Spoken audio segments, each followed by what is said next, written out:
સમાચારોની શરૂઆત કરીએ તો પાટણથી સમાચાર મળી રહ્યા છે। એક યુવતીને વીજ કરંટ લાગતાની સાથે જ તેમનું મોત નીપજ્યું છે।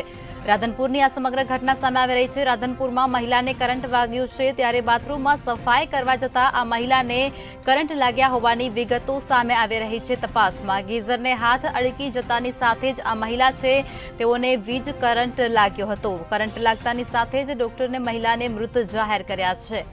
સમગ્ર ઘટના ત્યારે પાટણના રાધનપુરથી મળી રહી છે। નિર્મળાબેન નામની મહિલાને કરંટ લાગ્યો હતો અને વીજ કરંટ લાગતાની સાથે જ તબીબોએ તેમને મૃત જાહેર કરી છે।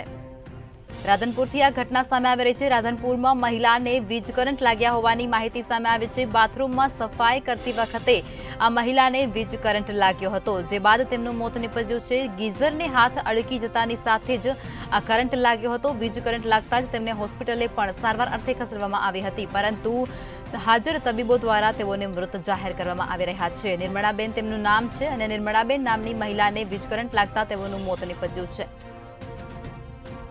તો આ સમાચાર પાટણથી મળી રહ્યા છે। પાટણના રાધનપુરમાં મહિલાને વીજ કરંટ લાગતાની સાથે જ તેઓને હોસ્પિટલ ખાતે ખસેડવામાં આવ્યા હતા। તબીબો દ્વારા તેઓને મૃત જાહેર કરાયા છે।